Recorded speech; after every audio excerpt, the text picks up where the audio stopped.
अस्सलामुअलैकुम जी फ्रेंड्स। आज का जो हमारा टॉपिक है वो है common emitter configuration NPN transistor का। तो हम लोगों ने एक सीरीज़ स्टार्ट की हुई है इलेक्ट्रॉनिक्स वन की। तो इलेक्ट्रॉनिक्स वन की इस सीरीज़ में वहाँ इन टॉपिक्स पर पिछली वीडियोज़ में बात कर चुके हैं। तो आज की जो हमारे पास वीडियो है वो वीडियो नंबर 7 का ई पार्ट है, characteristics of NPN transistor in common emitter configuration. Okay, तो आने वाली वीडियोस में इन टॉपिक्स पर बात करने की कोशिश करेंगे। तो आइए आज का टॉपिक स्टार्ट करते हैं। बिस्मिल्लाहिर्रहमानिर्रहीम, सल्लल्लाहु तआला अला मुहम्मद सल्लल्लाहु अलैहि व आलिहि वसल्लम। सबसे पहले इसकी जो हम डायग्राम बनाते हैं, दो तरह से डायग्राम बनाते हैं। ओके, तो जो फर्स्ट इसकी डायग्राम है वो मैं बना देता हूँ, फिर इसके बाद जो सिंपल डायग्राम है उसका हम लेकर चलेंगे। ओके, दोनों डायग्राम सही हैं, लेकिन एक डायग्राम को हमने उसी की एक मॉडिफाइड फॉर्म में लिखा हुआ है। ये हमारे पास क्या है, ये देखें, ये हमारे पास बेस है और ये हमारे पास कलेक्टर है और ये हमारे पास अमीटर है। ये इस जानिब होगा। ओके, तो अब देखें, इसको हमने क्या कर दिया हुआ, ग्राउंडेड कर दिया हुआ है। अब जो हमारे पास ये है, मैं अच्छा पहले मैं मुकम्मल सर्किट बनाता हूँ, फिर हम अर्ज करते हैं इसमें क्या है। ये सी है, तो ये हमारे पास ये है, वी सी ई होगा। ओके, वो इसको हमने इसके साथ अटैच कर दिया। तो अब ये इसके साथ हमने ये रियो स्टेट है हमारे पास, और ये मेरे पास क्या है, R2 है, रियो स्टेट R2 है। और ये हमारे पास है, इसको हम अटैच किया बैटरी के पॉजिटिव टर्मिनल के साथ। ओके, और ये हमारे पास कहते हैं VCC है हमारे पास। डन हो गया। अब यहाँ आ जाए, ये हमारे पास बेस है, बेस को हमने इधर एक, फिर हमारे पास है IB, यानी कि करंट को मेजर करने वाला। और यहाँ हमारे पास वोल्टेज जो होगा VB इनपुट, जो हमारे पास वोल्टेज होगा उसको हम वोल्ट मीटर के थ्रू मेजर करेंगे। तो ये हमारे पास क्या है, ये फिर हमने रियोस्टेट लगा दिया। इस रियोस्टेट को हम RH1 है, ये मेरे पास RH2 है। ओके, तो अब इसको हमने बैटरी के पॉजिटिव टर्मिनल के साथ अटैच कर दिया। तो ये मेरे पास क्या है, VBB है। क्या किया, ये मेरे पास ट्रांजिस्टर है, ये बेस है, ये मेरे पास कलेक्टर है और ये मेरे पास एमीटर है। ओके, इस एमीटर को मैंने ग्राउंडेड कर दिया है। अब यहाँ देखें कि VBB है, पॉजिटिव है, ये नेगेटिव है। VBB के जो पॉजिटिव टर्मिनल है, इसके पॉजिटिव टर्मिनल को मैंने अटैच कर दिया है किसके साथ, बेस के साथ। यानी कि ये जो मेरे पास ये वोल्टेज है ना, ये इधर मेरे पास ये बेस है, इधर मेरे पास एमीटर है। तो बेस और मीटर में जो वोल्टेज है उसको हम VBE से डिनोट करते हैं। अब इस VBE कितना है तो उसको हम वोल्ट मीटर के थ्रू मीटर करते हैं। जो करंट इसमें से गुजरता है IB, वो हम एमीटर के थ्रू मेजर करते हैं, डिटरमाइन करते हैं। ओके, यानी कि सिंपल वर्ड में हमने बैटरी के पॉजिटिव टर्मिनल को किसके साथ अटैच किया हुआ, बेस के साथ, यानी कि पॉजिटिव टर्मिनल। यानी मेरे पास क्या है ना, ये NPN है ना, ये देखिए जैसा हमने ऊपर लिखा हुआ है। तो इसी तरह हमारे पास VCC का जो पॉजिटिव टर्मिनल है, इसके पॉजिटिव टर्मिनल के साथ हमने टर्मिनल को हमने अटैच किया है कलेक्टर के साथ। ओके, ये हमारे पास डायग्राम था। अब इस डायग्राम को हम इस फॉर्म में भी लिखते हैं। ये है हमारे पास, ये हमारे पास, सॉरी ये गलत हो गया, क्योंकि ये रीजन हमारे पास छोटा होना चाहिए जो बेस वाला है। ये है कि जिस तरह हम डोपिंग में जानते हैं ना, तो ये मेरे पास बेस है वेल एक्चुअली। ओके, ये मेरे पास बेस है, ये मेरे पास कलेक्टर है, ये मेरे पास एमीटर है। यानी कि इन अदर वर्ड्स ये मेरे पास N है, ये P है, ये मेरे पास N है। ओके, इसके साथ हमने अटैच किया होता है किसको, कलेक्टर। ये मेरे पास कलेक्टर होता है, तो कलेक्टर अटैच किया है। और कलेक्टर को किसके साथ अटैच किया है, बैटरी के साथ। किसके, बैटरी के साथ, VCC बैटरी के साथ। तो ये मेरे पास बैटरी आ जाएगी, कौन सी है, VCC। ऊपर पॉजिटिव है, नीचे नेगेटिव है। डन हो गया। तो अब ये मीटर है, मीटर को, अब मीटर है, तो ये इसको हम क्या किया हुआ, ग्राउंडेड किया हुआ। लो, इसको हम ग्राउंड कर देते हैं। ओके, और इसमें से जो करंट होगा IE होगा, यानी इसमें करंट होगा वो IE होगा। अब नेक्स्ट क्या किया है, हमारे पास ये बेस है, बेस को हमने किसके साथ अटैच किया हुआ है, बैटरी के पॉजिटिव टर्मिनल के साथ। यानी कि ये देखें ना, रियोस्टेट है, तो रियोस्टेट को यानी कि आगे पीछे ये वेरिएबल होता है, तो इसके लिए इसको हम चेंज कर सकते हैं। यानी कि हमारे पास B है, बेस को हमने किसके साथ अटैच किया है, बैटरी के पॉजिटिव टर्मिनल के साथ। ओके, तो इसको हमने इसके अटैच कर दिया। ये हमारे पास क्या हो गया, VBB हो गया। ये ऊपर पॉजिटिव टर्मिनल, नेगेटिव, नीचे क्या है, नेगेटिव टर्मिनल है। ये हमारे पास क्या है, कलेक्टर है। ये हमारे पास क्या है, एमीटर है। और ये हमारे पास क्या है, दरमियान क्या है, बेस है। ये तो हमारा सिंपल सा जो था ना सर्किट, उसके बारे में हमने डिस्कस कर लिया। अब हम बात करते हैं इनपुट कैरेक्टरिस्टिक्स की। ओके, तो अब इस इनपुट में क्या आएगा, सबसे पहले देखें डायग्राम जो मेन थी, दोनों डायग्राम को मैंने लिख दिया है। हालांकि डायरेक्ट जो हमारे वैसे इंस्ट्रक्टर होते हैं वो ज़्यादातर डायरेक्ट इसको लिख देते हैं, लेकिन देखिए हमने अपनी आसानी के लिए पहले ये लिखा और इसको हमने कंबाइन करके या मॉडिफाई करके हमने इस फॉर्म लिख दिया ताकि हमारे लिए आसानी हो जाए, इसमें हम इजीली समझ पाएँ।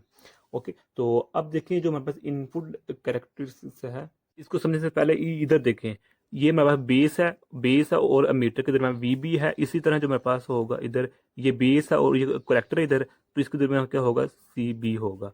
ये कलेक्टर है, ये अमीटर है, तो इसके दरमियान जो पास होगा वो क्या होगा, सी ई होगा।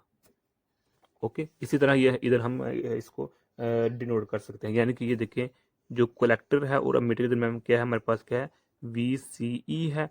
और इसी तरह जो हमारे पास है ये बेस है, तो बेस और अमीटर के दरमियान यानी कि इसके दरमियान क्या है, वी ई है, सॉरी वी बी ई है। डन हो गया। तो अब जो हमारे पास है ये बेस और कलेक्टर के दरमियान क्या है, बेस और कलेक्टर के दरमियान क्या है, वी सी बी है, जिस तरह ये है। तो जिस तरह हम बात कर रहे हैं कि जो हमारे पास इनपुट कैरेक्टरिस्टिक्स है, ये इसमें क्या होता है कि एक ग्राफ बनाते हैं हम, ये हमारे पास ग्राफ है, एक्स एक्सिस पर हम लेते हैं वी बी ई, क्योंकि हम इनपुट की बात कर रहे हैं। ओके, तो हम जो हमारे पास होगा मीटर बेस या बेस मीटर, जो हमारे पास वोल्टेज है यानी कि ये वाला, ओके, ये वाला बेस के दरमियान और मीटर के दरमियान जो हमारे पास वोल्टेज है, इसको हम एक्स एक्सिस पर लेते हैं और वाई एक्सिस पर हम लेते हैं आई बी को। ये आई बी क्या हमारे पास क्या है, इनपुट है जो हमारे पास हम दे रहे हैं। ओके, आई इनपुट जो बेस की तरफ जा रहा है इनपुट है हमारे पास, और इसको हम मेजर करते हैं इधर माइक्रो एम्पेयर में। ओके, और इधर इसको हम वोल्ट में मेजर करते हैं। तो ये मेरे पास इनपुट कैरेक्टरिस्टिक्स का सिंपल ग्राफ। अब हम इधर देखते हैं डिफरेंट वैल्यू। अच्छा, एक बात ही रह गई है कि हम at constant constant V C E collector और अमीटर के दरमियान जो हमारे पास वोल्टेज होता है, उस जब इसको हम कांस्टेंट रखते हैं तब हम इनपुट वाला ग्राफ लेते हैं। अगर मिसाल के तौर पर अगर हम पहली वैल्यू 0 रखते हैं, फिर इसको कांस्टेंट कर देंगे, तो इसका जो फिर हम इसका इफेक्ट देखेंगे। ओके, यहाँ के ग्राफ बनाएंगे, फिर इसकी वैल्यू को मिसाल के तौर पर 5 कर देंगे, कांस्टेंट कर देंगे, फिर हम ग्राफ बनाएंगे। इस तरह हम इनपुट कैरेक्टरिस्टिक्स का ग्राफ बनाते हैं। अब हम सपोज करते हैं कि सबसे पहले जो हमारे पास हम जो वी सी हम सपोज करते हैं ये हमारे पास है इनिशियल पर 2 वोल्टेज है, इसको हमने कांस्टेंट कर दिया है। क्या कर दिया है, कांस्टेंट कर दिया है। अब तो अब इस केस में जो हमारे पास ग्राफ होगा वो हमारे पास इसका इनपुट का वो हमारे पास होगा ये इस तरह होगा। ओके, इस तरह होगा हमारे पास इनपुट का जो हमारे पास ग्राफ होगा किस पर, एट वी सी, जब हमारे पास 2 वोल्टेज हमने कांस्टेंट कर दिया है। लेकिन अगर जब हम वी सी, अच्छा ये वी सी है क्या, ये कलेक्टर और एमीटर के दरमियान जो हमारे पास पोटेंशियल है, वोल्टेज है, वो हमारे पास वी सी है। इन अदर वर्ड मैं ये कह सकता हूँ ये रिवर्स बाइसिंग की है, रिवर्स बाइसिंग है जो वी सी है, ये रिवर्स बाइसिंग है। ओके, तो रिवर्स बाइसिंग किस तरह, अब फिर वो प्रेम कहानी का बतानी पड़ेगी, इसलिए मैं पहले हर वीडियो में कहता हूँ कि हमें छोटी छोटी बातों का इल्म होना चाहिए ताकि हम न्यू कंसेप्ट की तरफ जा रहे हैं तो हमें उसकी आसानी से समझ आ सके।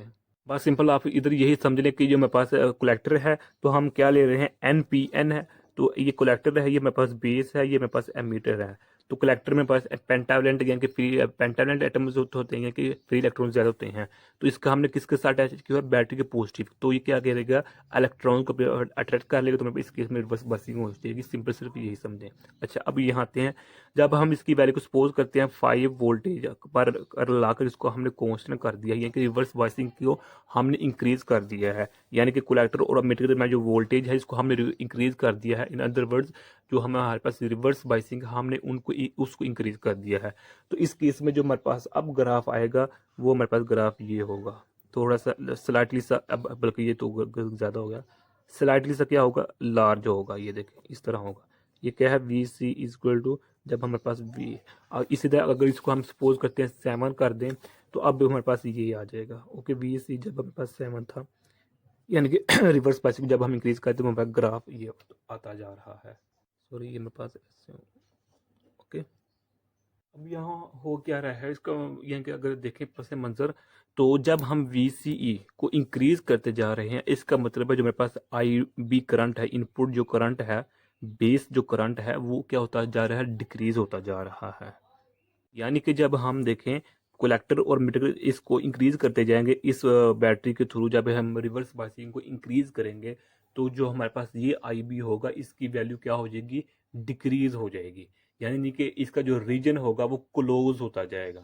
या इन अदर वर्ड मैं ये कह सकता हूँ कि जो मेरे पास ये हमारे पास अल्लाह भला करे, ये बेस और कलेक्टर, बेस कलेक्टर में जो वोल्टेज है ये इंक्रीज कर जाएगा। यानी कि अब यहाँ देखें, इसको हम इस तरह समझ सकते हैं। ये देखिए हमारे पास क्या है, ये मेरे पास N है, ये मेरे पास P है, ये मेरे पास N है। यानी कि ये मेरे पास एमीटर है, ये मेरे पास बेस है, ये मेरे पास कलेक्टर है। अब जो मेरे पास रिवर्स बाइसिंग किसके दरमियान होती है, इन दोनों के दरमियान। ओके, सो ये इधर मेरे पास कलेक्टर है, जो ये वाला, और इधर मेरे पास क्या है, ये मेरे पास एमीटर है।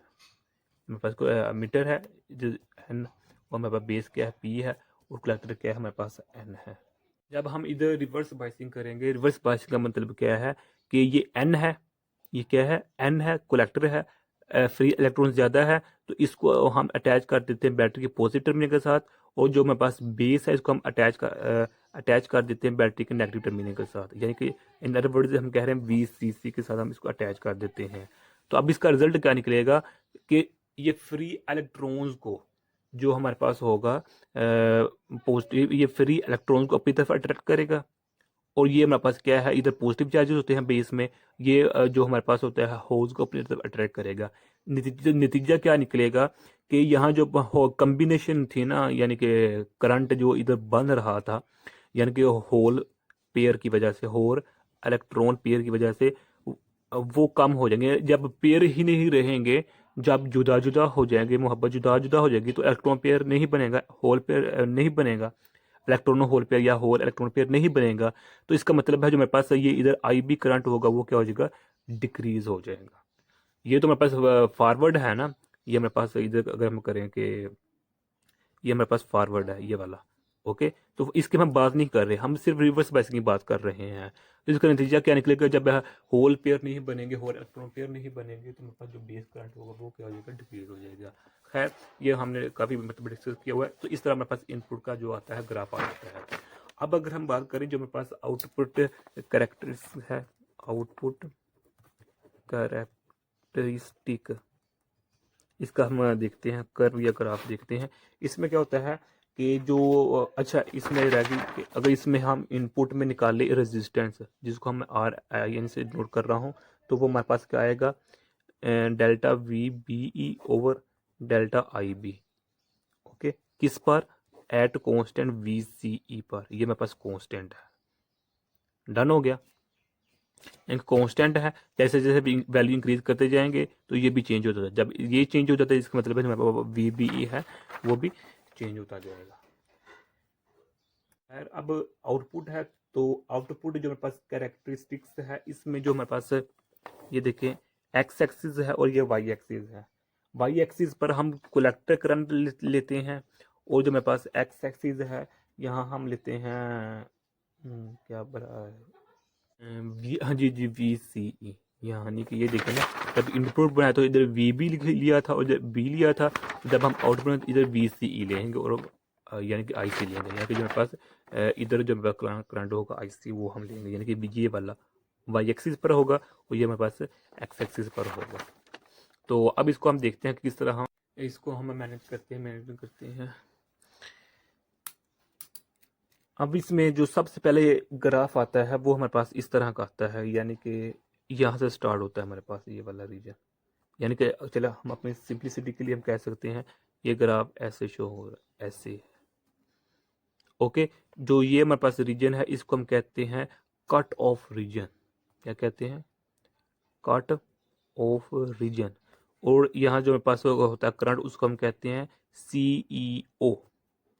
अब ये याद रखिएगा, जो जो मेरे पास करंट है ना CEO, इसकी वैल्यू ग्रेटर होती है CBO। यानी कि ये हमने जो लास्ट वीडियो थी ना base configuration for NPN transistor के लिए, उसमें हमने ये निकाला था। तो याद रखिएगा इस जो वैल्यू था, यानी कि ये देखें ना, जो हमारे पास रीजन है यही शो कर रहा है इसकी वैल्यू क्या होती है, ग्रेटर है। जबकि इस केस में बेस में क्या था, ये बिल्कुल इसके साथ अटैच था। अटैच तो नहीं, खैर एरिया था लेकिन बहुत कम था ICEO की निस्बत। अब हमने चूंकि पहले बताया कि हमने एक्स एक्सिस पर लिया हुआ है VCE और वाई एक्सिस पर लिया हुआ है हमने करंट, कलेक्टर करंट।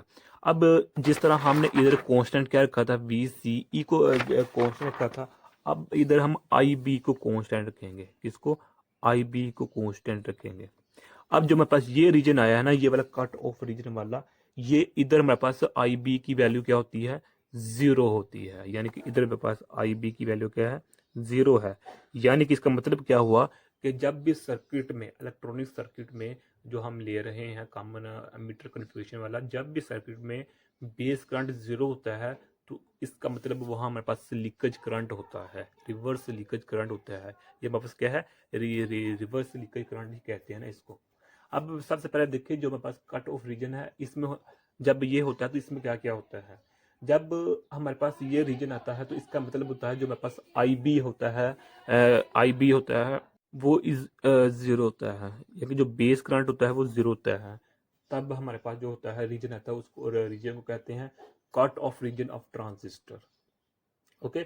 अब चूंकि जो मेरे पास बेस करंट है, इनपुट करंट है, IB जो करंट है वो इज इक्वल टू 0 है, तो सिर्फ स्मॉल कोलेक्टर लीकेज करंट जो होगा, यहाँ के इसको हम जो कहते हैं ना, इसका जो हमारे पास नाम है वो हमारे पास है, इसको कहते हैं हमारे पास कोलेक्टर लीकेज करंट। तो जब ये मेरे पास होता है इनपुट, यानी कि हमारे पास IB जो बेस करंट जब 0 होता है तो मेरे पास जो होता है कोलेक्टर लीकेज करंट, ये स्मॉल मिकदार में फ्लो करता है सर्किट में। इतना सवाल नहीं होता जितना मेरे पास ICBO यानी कि बेस जो कॉमन बेस कन्फ्यूजन जो लास्ट वीडियो उसमें हमने देखा था, उतना कम नहीं होता लेकिन कम होता है। और इसके अलावा क्या होता है कि जब IB 0, तो इसका मतलब है जब IB 0 है, यानी कि जब हमारे पास IB 0 है, इसका मतलब है जो हमारे पास ये वाला जो फॉरवर्ड बाइसिंग है, फॉरवर्ड बाइसिंग है, यानी कि VB ही वो ही 0 है हमारे पास। तो जो हमारे पास फॉरवर्ड बाइसिंग होगी जी वो भी 0 होगी। कब, जब हमारे पास ये रीजन आएगा, यानी कि IB क्या होगा, 0 होगा। और जो हमारे पास कलेक्टर टू एमिटर वोल्टेज होगा वो VCC के इक्वल होगा। यानी कि जब हमने एक सर्किट को ओपन ही नहीं किया, चलाया ही नहीं है, उसको रन ही नहीं किया, तो जो मेरे पास VCE होगा वो मेरे पास यही होगा, ये नहीं होगा क्योंकि हमने स्टार्ट ही नहीं किया अभी तक। ओके। तो ये हमारे पास है जब हमारे पास कॉस्ट ऑफ रीजन होता है। अब हम नेक्स्ट चलते हैं IB को, ये हमारे पास कौन सा, जब हम IB की सपोज करें, IB की वैल्यू को हम इंक्रीज कर रहे हैं, सपोज कर रहे हैं हम इस वैल्यू को इंक्रीज कर रहे हैं, अल्लाह भला करे आप लोगों का, 20 मिली एम्पियर तक अगर हम इसकी वैल्यू को इंक्रीज करते हैं, इस केस में जो हमारे पास कर्व बनती है वो हमारे पास ये बनती है, ये वाली। ओके। जब हमारे पास ये क्या कर दिया है, अब हमने इसको कांस्टेंट कर दिया तो हमारे पास ये कर्व आ जाएगी। ओके। तो अब यहाँ ये देखिएगा कि जब हमारे पास ये आता है, इसका मतलब क्या है कि जो हमारे पास एमीटर जंक्शन है, अब एमीटर जंक्शन का मतलब क्या है कि जो हमारे पास ये वाली साइड है ये फॉरवर्ड बाइसिंग हो चुकी है और ये वाली क्या हो चुकी है, रिवर्स बाइसिंग हो चुकी है। यानी कि जो इसको हम एमीटर जंक्शन नाम देते हैं, ये emitter junction forward biasing condition में चला गया है, जबकि जो कलेक्टर टू एमीटर जो मेरे पास ये वाला है ये किस में है, रिवर्स बाइसिंग में चला गया है। तब जाकर हमारे पास ये एक्टिव रीजन होता है, यानी कि अब ये एक्टिव रीजन स्टार्ट हो चुका है। ओके। तो ये है हमारे पास। तो अब इस ग्राफ पर आते हैं फिर हम। इसी तरह जब हम वोल्टेज इंक्रीज करते जाते हैं, यानी कि VCE की वैल्यू इंक्रीज करते जाते हैं, तो जो हमारे पास होता है ये कर्व आता जाता है। ओके। तो ये मेरे पास कर्व आता जा रहा है इस तरह। तो अब यहाँ देखें।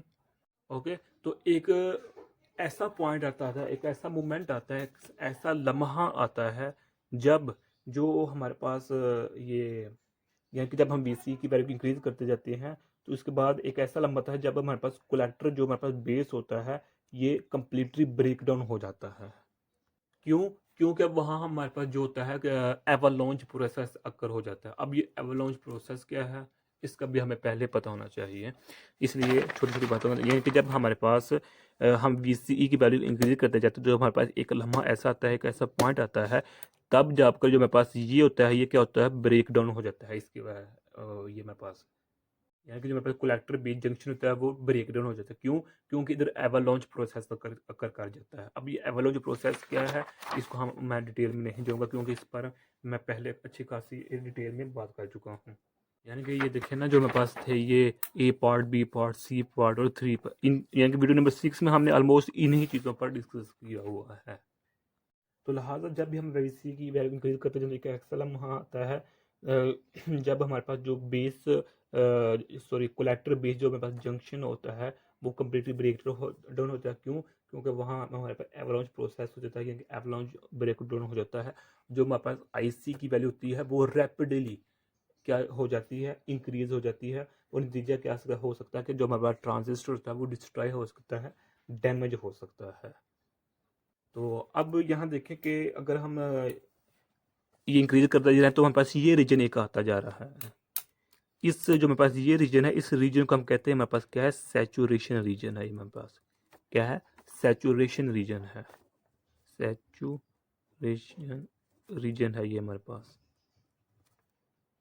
तो अब यहाँ क्या हो जाता है, जो मेरे पास ये मेरे पास सैचुरेशन रीजन है, तो सैचुरेशन रीजन का मतलब क्या है, जो मेरे पास बेस करंट है वो क्या हो जाती है, मैक्सिमम से मैक्सिमम हो जाती है।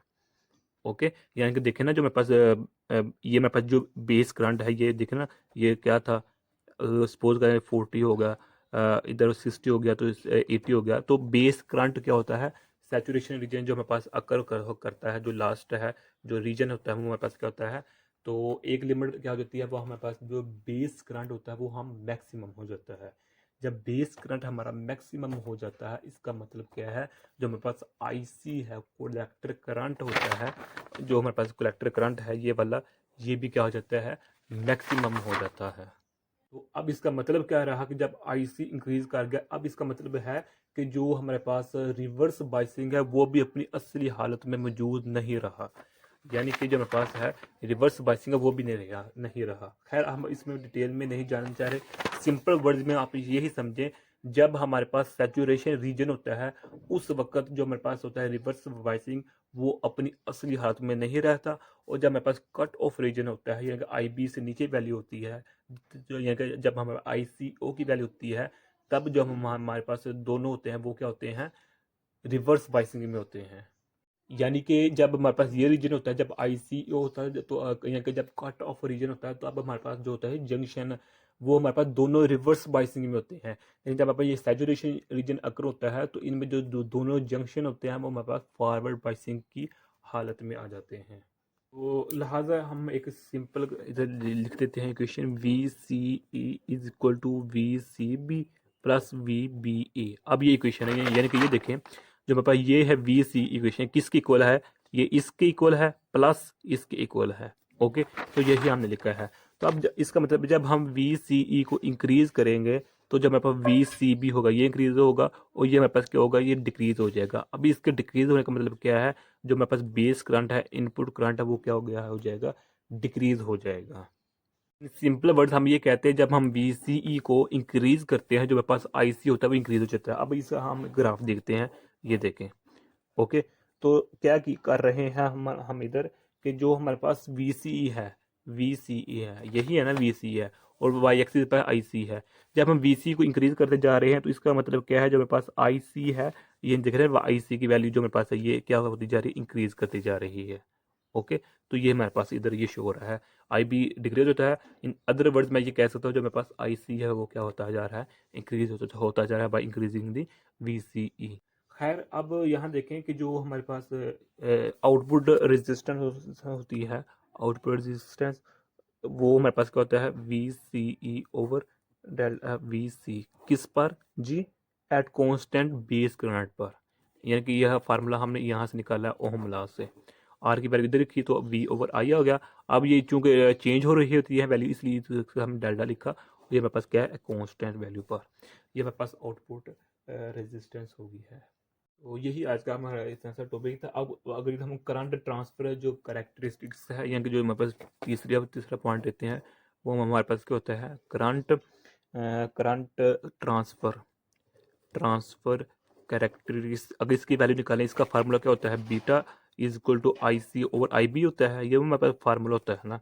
तो ये हमारे पास इधर हम इधर डेल्टा लगा देंगे, ये हमारे पास करंट ट्रांसफ़र कैरेक्टरिस्टिक्स है। वो यही आज का हमारा इतना सा टॉपिक था।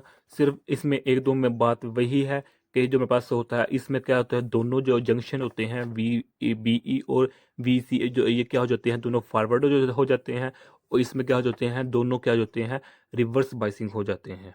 ओके, यानी कि अगर इसमें जो कट ऑफ रीजन की अगर हम बात कर रहे हैं, तो देखें जो हमारे पास ये वाला कंपोनेंट होता है, ये तो पहले ही रिवर्स बाइसिंग में होता है। अब वी बी ई को रिवर्स बाइसिंग में किस तरह करते हैं कि इसको हम ओपन कर देते हैं, सर्किट को ओपन कर देते हैं, तो क्लोज नहीं करते। जब ओपन करते हैं तो हमारे पास क्या होता है, कट ऑफ रीजन आता है, यानी कि वही बात है कि हम आई बी को ज़ीरो कर देते हैं। ओके, तो यही आज का हमारा इतना सा टॉपिक था। अगर आप लोगों ने अभी तक हमारा चैनल पाक एम एन अकेडमी को सब्सक्राइब नहीं किया तो प्लीज़ सब्सक्राइब कर दीजिए। जज़ाकल्लाहु खैर, अपनी दुआ में याद रखिएगा। अस्सलामु अलैकुम वरहमतुल्लाहि वबरकातुहू।